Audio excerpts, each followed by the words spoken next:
Hello there, and welcome to the Meaningful Stitch. This is episode 59, and I am Amy Palco, and I'm coming to you from Edinburgh, Scotland. And this is where I like to share with you my knitting practice and my knitting projects, although, as I mentioned last time, my focus is very much moving more into practice than projects. That said, I do have a couple of finished objects to share with you this week. So, before we begin, let me just say that if you're looking for show notes, they are in the drop box below. More detailed show notes with photographs are available on my Patreon, which is also where you can go to support this channel. That post is available to everybody for free, so you don't have to pay to look at the photographs. You'll find the link again for that in the down box, in the box down below, the down box. So before we begin, I always like to choose an oracle card, and I'm really leaning towards sharing more of the goddess oracle cards with you at the beginning of these episodes. And so I chose one from my favorite goddess oracle deck, which is called The Goddess Oracle by Sophia Marashinsky, illustrated by Hrana Yanto. And the card, I'm going to have to put my tea down here.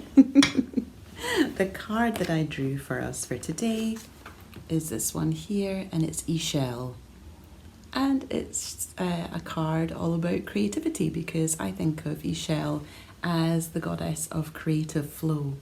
It's thought that she would hold the womb jar upside down so that all of creativity, all the inspiration, all the source material can flow through into the world, flow through us as channels of the mystery, and find form through our creativity, through our craft, through our making. So she really is that invitation to kind of connect in with, I suppose, our soul, our soulful expression of self, and so that can find a myriad of forms to express through. It's entirely appropriate, perhaps, that this is the card that I drew, because today is the day of the Pisces new moon. A new moon, or I think of them actually as dark moons, because there is no moon to be seen in the sky during this particular event. But it's when the sun and the moon come together in the sky. They're conjunct from our perspective here on Earth. And this time that's happening in the area of the sky that we know as Pisces. So Pisces is that invitation to connect with the mystery.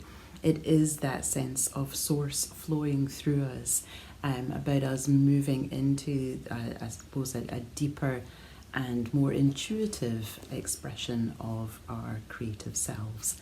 So not so much about the practice, I suppose, in the sense that it's not about developing the skills or about applying discipline or anything. That's much more Virgo. That's on the other side of the chart. Really, here we're in the area of Pisces. This is more about poetry. This is more about those unknown sources of our inspiration, where we kind of connect, whether that's in our dream time, whether that's through moments of synchronicity, or perhaps it's through just these kind of flirty winks from the universe, as I like to think of them, where this spark of inspiration just kind of drops in, and all of a sudden we're off. That kind of happened to me earlier on this week, so maybe that's where I should begin. So you might remember in the last episode, I'm going to take a slurp of my tea because I've got a wee... Every time I start talking, I seem to get a bit hoarse. There we go. So last time I shared with you that I had cast on a kind of an improvised shawl using some beautiful yarn from Freya Fibres that I had bought at Vogue Knitting Live when I visited there with my mum in January. Now, basically what had happened was I had run out of knitting. How does one do that at a knitting festival? I don't know. But fortunately, you are very well placed if you do run out of knitting. So I picked up a cake of yarn, because Freya Fibres gradient yarn all comes in cakes rather than skeins. So I didn't have to worry about caking it up or winding it into a ball. I could just buy the cake, and then just round the corner from their stall was the Clover Knitting Tools stall, where I managed to get a bamboo needle, because I was going to be knitting this on a flight and I was concerned that my knitting might be taken away from me. So I just basically cast on an asymmetric garter triangle shawl, which I was working on last time I shared it with you, last time I recorded. While I was doing it, I began to think that maybe this is going to be more than just an asymmetric triangle garter shawl. Maybe there was going to be something else, and I wasn't quite sure what that something else was going to be. I had a variety of different ideas, everything from a knitted on border to a crocheted on border, but it was actually watching the new Dior Spring Summer 2025 fashion show, which was all inspired by Alice in Wonderland, and just had the most wonderful profusion of, of embellishment. It had little paper flowers, it had sequins, it had fringe, it had beads, it had all the things, and it had ruffles. Now, I don't tend to think of myself as somebody who necessarily goes for a ruffle. A ruffle for me has always felt a little more pretty and a little more girly, and I wouldn't necessarily describe myself or my personal style in either of those ways. But I do admire them and I do think they're beautiful. But for some reason, the thought of a ruffle got lodged in my mind, and yes, maybe I took it as intuitive guidance and I went with the flow. And on Monday, I added my ruffle border to my shawl. So let me show you what I have. So, how best to hold it up? Here we go. So the skein of yarn went from this beautiful minty green through into these sort of soft blues, gentle purples, violets, soft pinks, and then into this kind of vanilla shade at the end, almost like colours of ice cream. We've got mint choc chip at one end and we've got vanilla at the other. So the colourway is actually called Whisper, and this is in their shawl ball. I think it was 393 metres, so just under 400 metres, and it's a single ply merino. And like I said, I've just knitted a basic asymmetric triangle in garter stitch, and then I added the ruffle border. Now, I've been thinking about how to do this for quite a while, and I'm so pleased with how it's worked out. You know, sometimes you don't necessarily know, well, often with your creativity, I think, and this is a gift as well from Ishel, I think, that we don't necessarily know what it's going to work out like. Sometimes it's a disaster, sometimes it's just mildly disappointing. Sometimes it's a happy accident, and sometimes it's a triumph. I think I might be going for a triumph with this one. So basically, let me show you how I would wear it. My idea was that this, and again, this is a one skein shawl with a ruffle, mohair ruffle border. So the idea is that you can wrap it around. And certainly we can tuck that up like that. And there we go. I'm not doing a very good job here of styling this, but there we are, that's better. Sometimes it just takes a wee while to get your shawl to sit right. There we are. The idea was that you could use a single skein. So maybe you've got one of those like precious skeins in your stash, or maybe you picked up a beautiful gradient ball but you just don't really know what to do with it, but you want to use up every single bit of it. Like you don't want to leave any kind of like 5 gram ball or 10 gram ball at the end of it. That was what I was thinking when I cast this on. So basically what I wanted to do was create a shawl where you could knit every single bit of the yarn, well, as much as you possibly could. I think I was left with just the most tiniest little bit that wouldn't quite do me for one more row. And yes, use it all up and then add a border, and then the border had to be such that it wouldn't matter how many rows you had knitted of the main shawl. And actually a ruffle absolutely serves that purpose. So it's kind of light on numbers actually, this shawl, which kind of suits me fine. And then the thinking was that you would have this beautiful ruffle that would kind of go asymmetrically, diagonally across the body. But not too close to the face, because I didn't want it to be like a clown collar. This is more of a cloud edging than a clown collar. I have used mohair silk, which was also in a gradient. It was a leftover in my stash, and I cannot for the life of me remember what make it was, what the brand was. But it is a mohair silk, and it is a gradient yarn.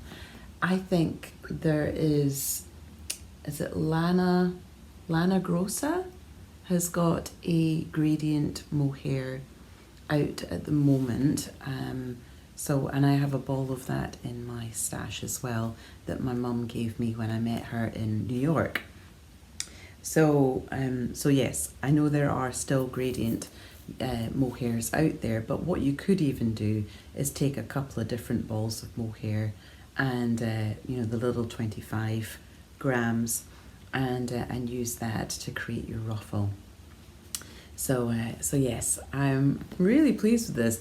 I'm not entirely sure what I want to call it, and I'm not entirely sure if it's going to come out as a design. I think it might come out as a design, partially because I am feeling so compelled to cast on another one, and I've been desperately trying not to. I'm trying to stem the creative flow and it's not working. But the word I was thinking of, again, it's another Scots word, because I quite like using Scots words to name my patterns.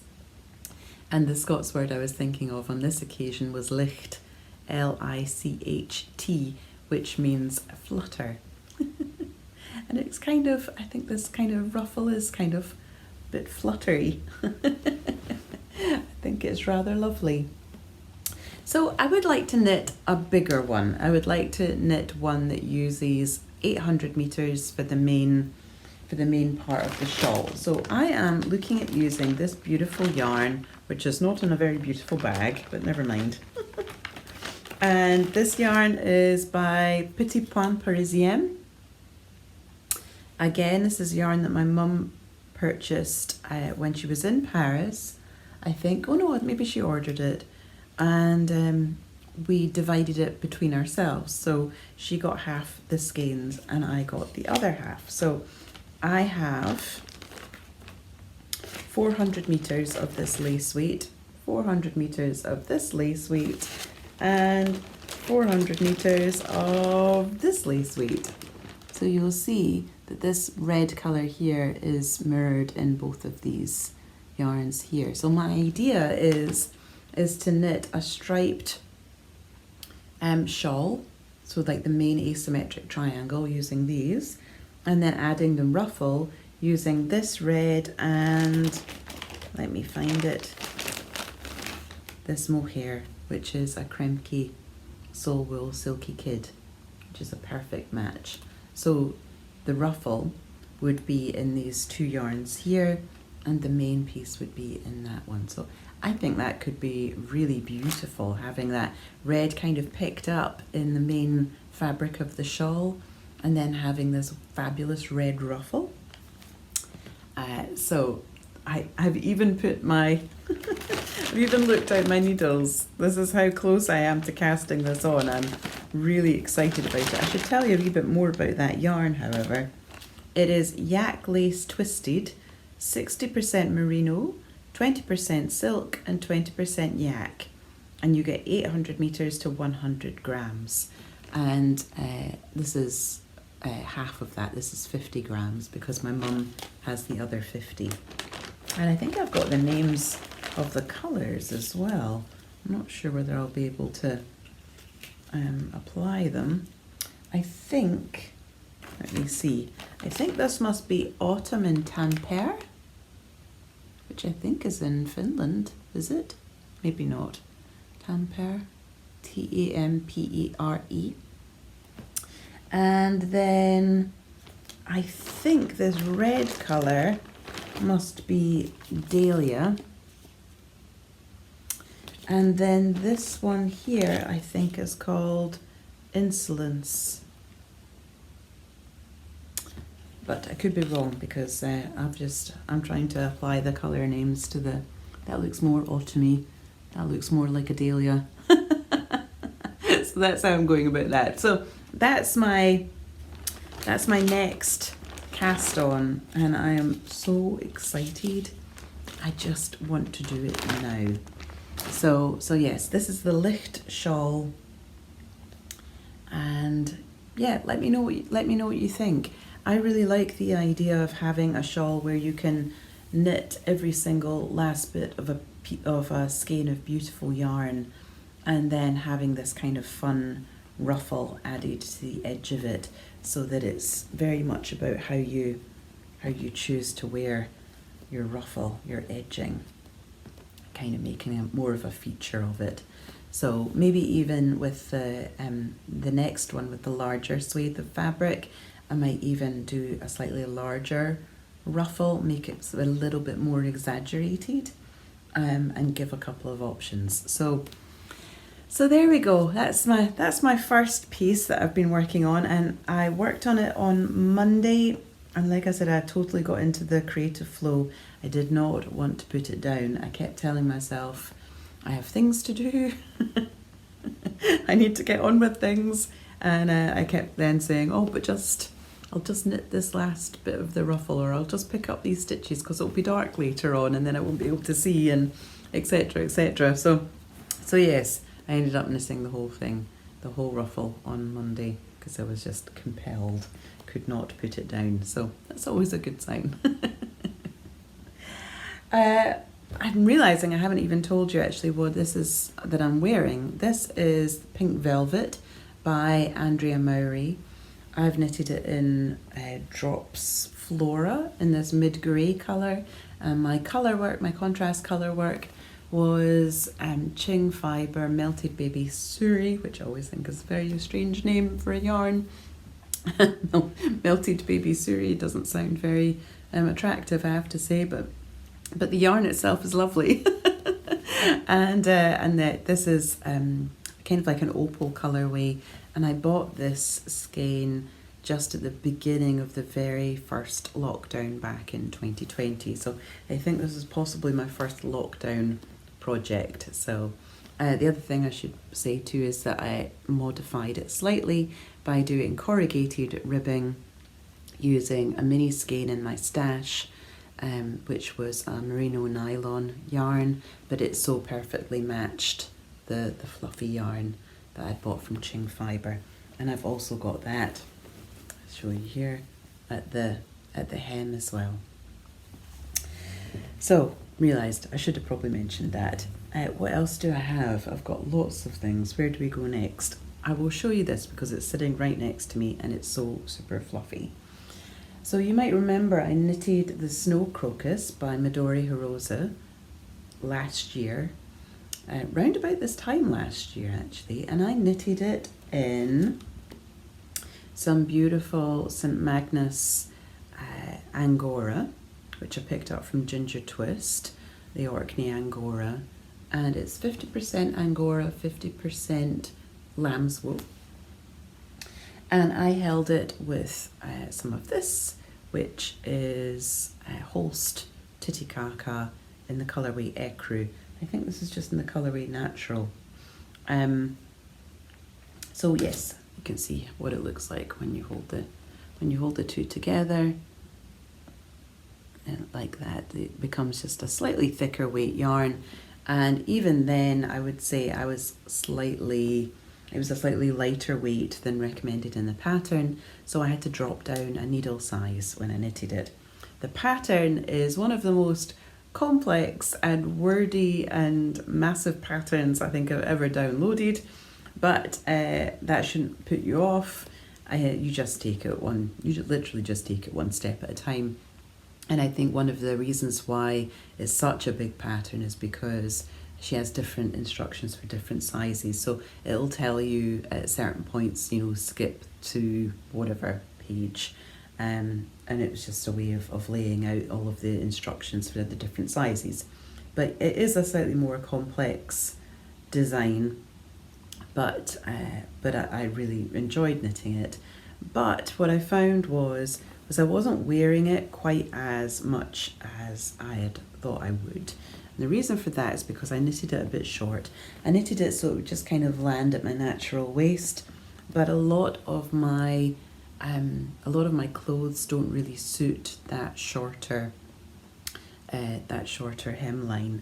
So I decided that I was going to rip back the cast off and knit a couple of extra inches onto the hem. I'm really struggling to show this because it's blowing out, but here we go. So I've literally added on about half the border again, so just a couple of extra inches, and I think that's going to make all the difference. I think it's so important when we have like beautiful pieces that we've taken a lot of time and effort and used expensive or pricey yarn supplies. Our resources are precious, and resources are in limited supply anyway. So I think when we are using them and creating something beautiful, if it doesn't work out quite the way that we thought it would, and we can make a small tweak that's only going to take, that took me a couple of hours to do that,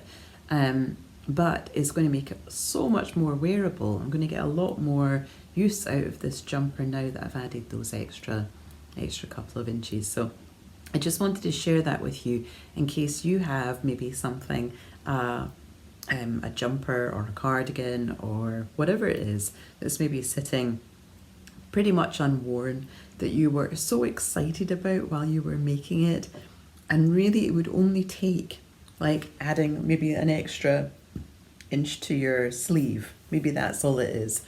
Or maybe your cast off was too tight, and so every time you put it on it slightly feels like it's choking you, and maybe it was a bottom up, so it would be easy just to take that neckline binding off and do a stretchier bind off. There's just so many kind of really simple alterations that we can make to finished objects that will make them so much wearable moving forwards. So yeah, I just wanted to share with you that I had done that, just in case it encourages you to do the same, so that you're then really accessing the full glory of your knitting past. So there we go, there's that. Another finished object, and this is a very little one, but it's very cute. You might remember that I mentioned my grandma used to knit this particular little cardigan here. It's a dolman sleeve cardigan with a little bit of lace on the front, and she would knit that for the babies in the family. It's an old Peyton's pattern. And so I have a photocopy of it. I have the actual pattern as well, and I've also taken photographs of it, so it is well preserved. And my cousin just had a little baby, and so I wanted to knit this particular cardigan for her. And so this is it, it's finished. Again, it's white, so I struggled to show it. Actually, it seems better if I hold it further back. So you can see that dolman sleeve shaping. I had quite a few of these for my babies, and I found it so much easier to maneuver their wee arms through into a sleeve when it's a dolman construction. So my children were in these little cardigans a lot. It's knitted flat, so you're basically starting with your ribbing, and it's knitted kind of, you knit the front piece first, and you're knitting your ribbing, you're making some increases up into the arm and then knitting straight at the same time as knitting this little lace detail. Then you knit the other front, and then you're joining them across the back neckline and knitting the back piece straight down. So then after that you are seaming, something that people don't seem to like doing very much these days, but which I think actually provides a really neat look and more structured piece for your knitting. Not that you particularly need structure for a baby cardigan, but yes, you are seaming, which I've done using mattress stitch. That's what it looks like. Here we go. You can see it there. That's my mattress stitch on the inside, and that's my mattress stitch on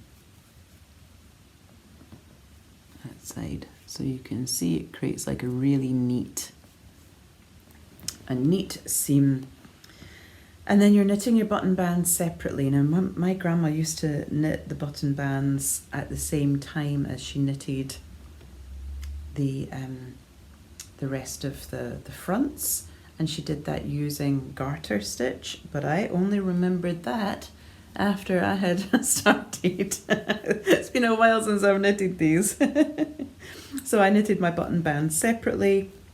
I then also seamed them onto the main garment, and then picked up for the little neckband, and also picked up and knitted the tiny little cuffs. I have yet to add my buttons, but it is now washed and blocked, so it's all good to go. The yarn that I've used is this one here, which is Serdar Snuggly. It's an acrylic yarn, double knitting, 55% nylon, 45% acrylic in the colorway white, and most importantly, for baby jumpers, it is machine washable, so she won't have to worry about hand washing or whether it's going to shrink or whatever. She can just throw it in the washing machine with everything else. And yes, as a mummy of 3, I remember that that's very important. So it's in one of my beautiful cocoon tree bags. So that's my other finished object. What else do I have for you? Well, I've continued to work on my Lapwing collar. Now, this is a kit that my mum and dad gave me for my birthday. It's a kit by Alice Starmore, who has the company Virtual Yarns. They produce beautiful Hebridean yarn, which is heathered in colour and exquisite to work with. It's rustic but so lovely and soft. I'm really in love with this yarn. And yes, she does a number of amazing designs. And a wee while back, she brought out a book called Glamoury, which I have, which I love. And it has quite a few costumes in it, inspired by Scottish folklore, because Alice is based up in, I think it's Harris, or it could be Lewis, up in the Outer Hebrides. And so her work is very much inspired by the landscape and by the mythology that she encounters in that place. And so yes, she made these amazing costumes, and then inspired by those costumes, she then had like a number of different designs that were slightly more, I suppose, accessible for knitters, for hand knitters. However, she's now taken some of those more elaborate costume pieces and shown you how to knit them using video classes. And one of these classes is for the Lapwing collar. And my mum, like I said, my mum and dad got it for me for my birthday last year. I only got a chance to cast it on in January, so I've been busy working away on that. I'm just trying to figure out where the front, that's the back. Okay, and it's on a slightly smaller needle now because I'm coming up to the neckband, but This is, oh my goodness, look at this. Isn't this just completely fabulous? That's the front and that's the back because it's got the long feather. So what I've done since I last showed it to you is I've knitted this row here of these little lapwing feathers. Before that I had these 2 rows of these kind of longer, more vertically designed feathers, and some of them were in various different contrast colours. Some of them, the shoulder feathers here, were done in the one colour. All of these little lapwing feathers, which are a completely different construction from the others, have now been knitted and added on, all 22 of them. I've now moved into my last contrast colour, which is this fabulous red, and I'm going to be knitting another row of these lapwing feathers in this red shade, and that will be the final layer of feathers. But oh, she says with the needle sticking into her neck. Look, isn't it just, I'm so in love with this. I think it's phenomenal. I think it's so beautiful. I'm so excited to keep going with it, to add in these lovely red feathers. I'll tell you the names of my colours if you would like. Oh, and I should show you this because it comes with this amazing pattern card, which is great for keeping a hold of your pattern. There's the back with that longer feather that I was just mentioning. And here is the front. So I've now finished this row here of feathers, this layer, the 3rd layer, and I've still got this 4th layer to go, and then the neckband. So as you can see, my colours are completely different from this one. That's because I put together my own colours for the kit. And so the colours that I am using are Erica, this beautiful shade of kind of maroon. This is Kitty Wake, which is kind of like a very sort of minty blue, or you know that very pale lichen that you get? That's actually that colour. There's Kaluna, which is kind of like a foresty green. This is Limpet, a lovely deep indigo purple. And I've got one more in here. Oh, there it is. This is Selkie. Look at the heathered colours in this. I'm so in love with this one in particular. And my red is called Red Rattle. Oh, that one's attached. There we go. So that's what I'm going into just now, and I'm so excited to start to see how the red starts to play with the other colours, because of course that's just the first introduction of it just now. So I'm really fascinated to see what that ends up looking like. I've got my little package here. What I'm keeping in here are all of the pieces of scrap yarn that I used to hold my stitches after I had knitted the lapwing, because you're supposed to keep like 9, I think it was about 9 stitches on hold. So I just used a little piece of yarn. So I've kept all of those so I can reuse them.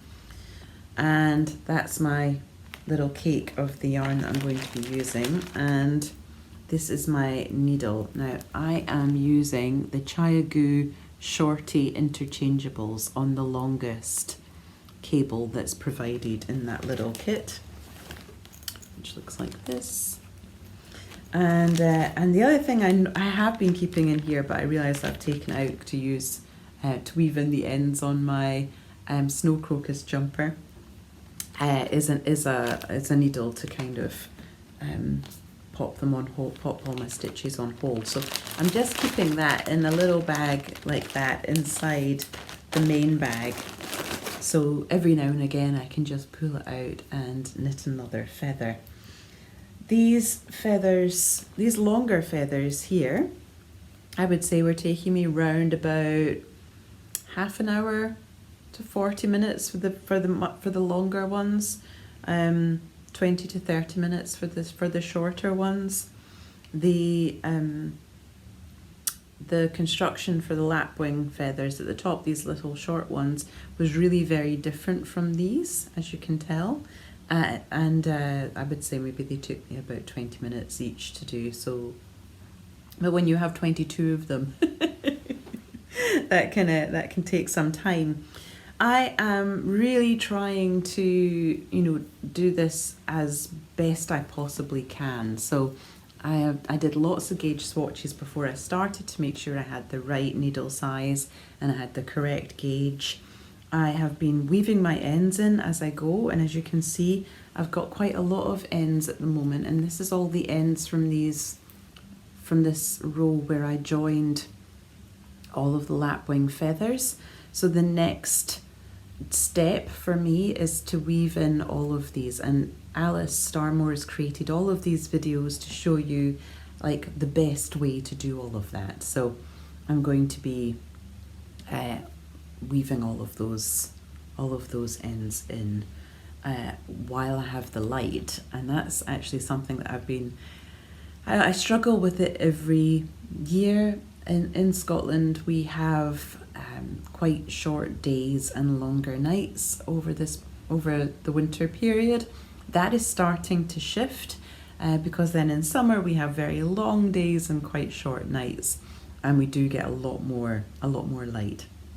And something I really appreciate as a knitter is natural light, because I find that when it gets to the evening I can't see clearly enough.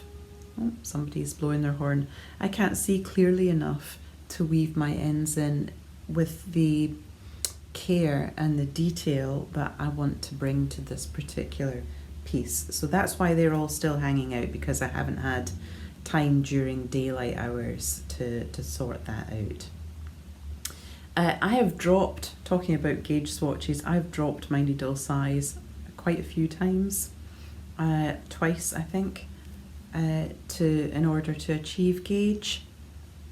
There is no gauge given for these little lapwing feathers, but because I had dropped needle sizes twice already to get the correct gauge, I just dropped it again for these two. So these are actually knitted on 2.5mm needles, which is why I had to go and raid my Chiagu Shorty interchangeable set. So yeah, I think it's looking really rather fabulous. You want to see it from the other side? This is the inside of so you can see that you're kind of creating this coherent piece of fabric here, and you're attaching the feathers on the right side of that, like that. You can see that as I said, I've been weaving my ends in as I've been going along. So yeah, I'm really pleased with how it's going, and I'm going to keep going away with that, and yeah, pop it back into its beautiful bag, keep it safe with the pattern. There we go. So as I mentioned, because I'm not getting a lot of light, I'm struggling a bit with some of my darker coloured projects. So this is the Ruth, which I showed you last time, and I'm not going to say much about it at all because I've hardly managed to do anything. So this is in this beautiful dark indigo yarn, indigo coloured yarn, which is actually an alpaca from Shenandoah Fibre that I picked up in Rhinebeck, and I'm holding it together with a cone that I picked up from Colour Mart in alpaca and silk, I think. Is it alpaca silk? No, alpaca merino.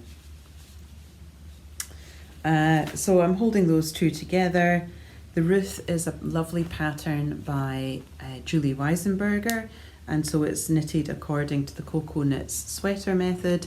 So I've done all of the detail. This is all stuff I showed you last time because I've actually only added, I would say, maybe about an inch onto the last time I showed you this.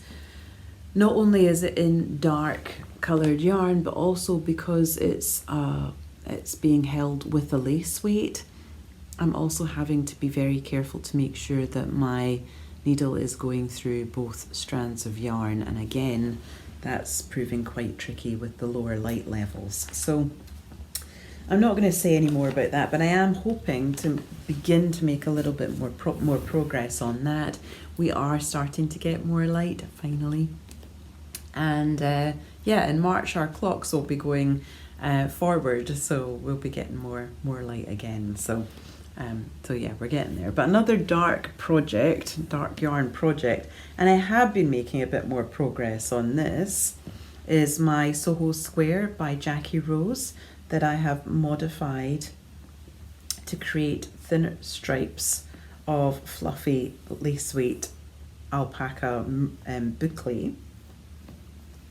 And this is what I have of that. So as you can see, this is a black tweed based yarn, and it is from New Lanark Spinning Company, which was one of Scotland's few mills that we still have, or had. I'm not sure what's exactly going on with it just now, but I have a cone of this, so my idea was to knit a black Soho square, so black on both sides of the square, and marking the stripes with this very thin stripe, this just one row or two rows back and forth of this fabulous fluffy grey that kind of picks up the steely grey fleck in the tweed. So I'm just kind of in this place now where I am, there we go, that's how much more short rows I have to do, and I'm just doing it in the evening. It is black yarn and it's harder to see black yarn, but this is just merino. This is just garter, and I don't really need to pay too much attention to it when I'm knitting it. And also it's only one strand. So yeah, I can watch the telly and just knit on that, and it's fine that it's in black. I'm not really as bothered by that as I am by the Ruth. So that's the other project, and then I've got one last project. Oh, I've got a stray ball of wool there. I have one last project, and you might be surprised by this because it is a sock. And if you've watched this podcast before, you'll know that I don't really knit socks. However, my husband really wants a pair of socks, and so I have cast on. He chose the colour. This is a beautiful yarn by Garthenor Organic, and it's their Snowdonia base, and it's a no nylon sock base. My husband has a big thing about trying to reduce plastics as much as he possibly can, and so he didn't want nylon in his socks. So I remembered that at Ginger Twist they had this no nylon sock yarn, so I popped in and bought a couple of skeins. So the story: lovingly made with hand sorted organic Romney and Hebridean wool and worsted spun in small batches in our mill in West Wales, Snowdonia is a classic fingering weight, perfect for socks, sweaters and shawls. And this is in the colour Sundew. It's 90% Romney, 10% Hebridean, 200 metres to 500 grams, or 200 metres to 50 grams, and it's a 4-ply fingering weight. I am knitting a toe up sock. That's because I want to use all my yarn. I've obviously got a thing about using all my yarn. I'll explain more about that shortly. So yeah, I've cast it on. I'm using the magic loop method with my Chiagu red laces on a 2.25 needle. I'm knitting the largest size of, I think it's Tanis Lavalese. Oh my goodness, let me look up on my phone because I did not write that down. But where is it? There it is, Trusty Toe Up Socks by Tanis Lavallee. There we go, I did remember.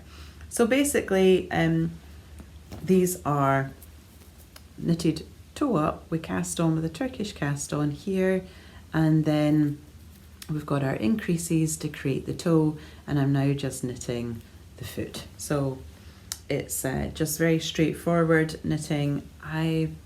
I'm hoping that by knitting it on magic loop rather than the small, I'm not very good with small circumference knitting. It doesn't feel comfortable to me, so I'm hoping that by knitting them magic loop I might get on a bit better. But he is very excited about these. It's already looking rather lovely, and I'm hoping that I have the motivation to continue with that. I actually cast it on Saturday, which was a rather important date for my husband and I, because that marked the 28th anniversary of the day that we met. And yeah, so that was, it feels nice to have cast something on and for it to hold that kind of meaning and significance. So yes, that's a kind of a lovely thing. Okay, so there's that. Gosh, we're getting through it today. So I think that's all of the knitting. I haven't bought any yarn other than the yarn for the sock, which is already cast on. But I did get a couple of books and a magazine, so I thought I would show you those as well.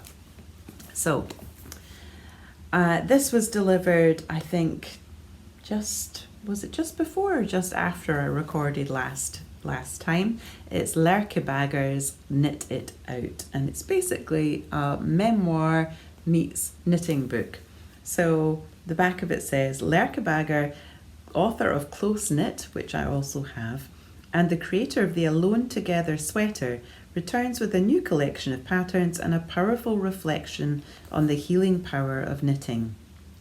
The book presents 12 knitting patterns with more than 30 variations, including the Inner Child sweater, the Let It All Hang Out scarf, and Family, which is her take on the classic Danish sweater. This book is suitable for beginners and advanced knitters alike. I really, really enjoyed this. There's Lerke. Isn't she rather fabulous? I think so. So the book itself is actually kind of like a memoir, part memoir, about her kind of estranged relationship with her dad, and then their sort of movement towards reconciliation, and then his death and her grief and how she works through that grief with her knitting. Her knitting is very kind of, I'll show you there, very kind of scrap focused. So she loves to knit with all of the little bits. And I don't know about you, but I have many, many, many little bits. There's some fabulous entrelac in the bit by bits patterns that she's got here. I have so many endy bits, leftovers from previous projects, and I have never really known exactly what to do with them. So I have been I've been looking for resources, and certainly this is a fantastic resource. This is the Fancy Cardigan. I love the herringbone. It's not the herringbone, is it? It's houndstooth, that's what we call it. The houndstooth pattern. And I love the fringe as well that she's adding to it. You can see she's got some bags here, and she's got information on felting. And so yes, after getting this, I then decided that I was going to sort out my stash. So it's all her fault. I took out every bit of my stash. Now, to give you an idea of the size of my stash, and I'm not into stash shaming, or if you've got more, if you've got less, it's by the by. This is just our tools. It's our resources that we work with. So I have 4 of the 2x2 calyx units from IKEA. So I have 16 boxes altogether, and 3 of those boxes are tools like my my blocking mats or my ball winder and all those kinds of things, my needles, and the third box is like my colouring in pencils and those kinds of things. And the other 13 boxes have yarn in them, and it tends to all get in a muddle. So this is something I have to tend to probably once every couple of years, maybe 18 months. So it was time. I couldn't find anything, and I was so inspired by Lerka's ideas in her book that I really just wanted to get it all done. So I pulled it all out and kind of despaired over the course of a day about why I'd ever started this. However, by the end of it, I was really pleased because I then had identified my sweater quantities. I had a much better sense of like what single skeins I had. Did I have like project sized yarn quantities, which I did, like for shawls and that kind of thing, so I could put all of those together. I went through all my mohair and all my fluffy yarns and pulled all of them together, and then I went through all my little bits and I collected them into bags according to colours. So I now have like what I feel is a much more usable stash than I did before. So I am grateful, but when I started it, I was feeling very overwhelmed. But yes, the thought of being able to play with my yarn in the way that Lerka plays with hers was really what was kind of inspiring me to kind of have a go. And certainly her style is not necessarily my style, but what I appreciate about it is the creative invitation, and that really then sparks a desire for me to be able to explore that a bit more and see what is that I would create. I actually got this book because I noticed it when I was pre-ordering a different book, and that book arrived yesterday. And it's this one here, Knitting Stylish Stuff from Your Stash by Erica Berntsen. I think she might also be Danish. Lerka's Danish. I'm noticing a pattern here.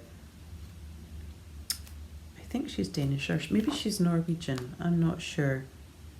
But basically her book is all about how to use up your stash, your scrap yarn, and create really cool designs. So she's got like an on the street collection, but then she's also got like a collection here. This is the patchwork. So she uses the tension squares, the swatches that she's knitted for the other patterns in the book, and shows you how to put them together to create a cardigan. How cool is that? I really liked this. I thought that was very pretty. This has literally just come out yesterday. This is a Rainbow Picket Fence Sweater. This is what that's called. I think if you had like a base colour and then you had all of your different scraps and things, you could have a lot of fun with that. I also really liked this one, which is the Golden Hour cardigan, where she's used different colours of different mohair scraps to kind of create an ombre. It's like a cable with a bit of lace in it. See if I can find another photograph of it. Can you see that? See the lace in between the... Or maybe it's not lace, maybe it's just knitted it up. Maybe it's just because it's knitted at such a wide gauge, such a big gauge. That might be it actually. But yes, and then there's this one here, which I think is super cute as well, which is just done using stranded 1x1 colour work. The pink lemonade sweater. Starry Night cardigan. So what else do we have? The citrus sweater vest. So I just think there's a lot of possibilities here. And again, it all feels like this is a zero waste collection, is what she calls it. I think there's a lot of possibilities for creative play, and so I'm really excited by these two books, and I'm also really excited by the announcement from Lina that their next 56 weeks project book is going to be coming out in April. It's just gone to the printers and it is a scrap edition. So I am really excited by all of these scrappy possibilities, and yeah, it's certainly got my creative mind and inspiration flowing. The other thing I bought was this. Now, I don't know if you know this publication, Taiko, but if you do, you will know that it is not a knitting book. It is a sewing magazine. And I'm not sure whether I would necessarily describe, well, I can't describe myself as a sewer because I don't tend to sew. I do have a sewing machine and I have dreams of being a sewer. So this, I'm lost in the pages of it. This is their denim edition.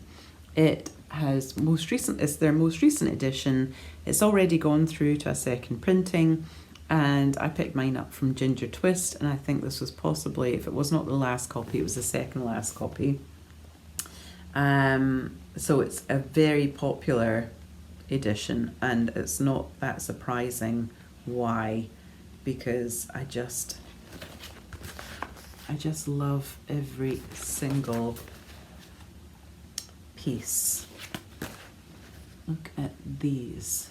Look at that gorgeous jumpsuit. It's called the Artemis.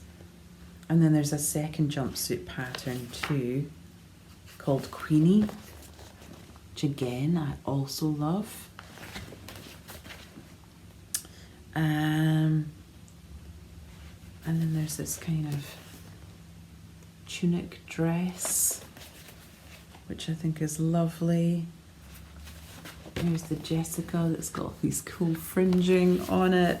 There's also an amazing bag as well. Let's see if I can find the bag. Ah, there it is. Called the Rosa, kind of using up all these scraps. And just a really beautiful pair of trousers as well. Like, look at the back. Look at the back of them. And then the front, it's got this kind of bit at the waistband. Isn't that pretty? So I'm just kind of really in love with these. Oh yeah, and that's the, look at the pleating at the neck. So I just really like the whole collection, and yeah, I'm feeling very inspired with that too. So maybe at some point I will actually get my sewing machine out and have a crack at it. Okay, my loves, well, I think that's us just coming up to the hour, and that's kind of what I was hoping to to get to. But before I go, I just wanted to follow up on this Shawl goddess, goddess of creative flow, this fabulous Mayan goddess of creative flow that stepped forward for us, and share with you this section here from The Creative Act by The Creative Act, A Way of Being by Rick Rubin. And this little chapter here is called Intention. And I just wanted to read you a couple of paragraphs from that because I think I thought you might really appreciate it. Our thoughts, feelings, processes, and unconscious beliefs have an energy that is hidden in the work. This unseen, immeasurable force gives each piece its magnetism. A completed project is only made up of our intention and our experiments around it. Remove intention, and all that's left is the ornamental shell. Though the artist may have a number of goals and motivations, there is only one intention. That is the grand gesture of the work. It is not an exercise of thought, a goal to be set, or a means of commodification. It is a truth that lives inside you. Through your living it, that truth becomes embedded in the work. If the work doesn't represent who you are and what you're living, how can it hold an energetic charge? An intention is more than a conscious purpose, it's the congruence of that purpose. It requires an alignment of all aspects of oneself, of conscious thought and unconscious beliefs, of capabilities and commitment, of actions when working and not. It's a state of living in harmonic agreement with oneself.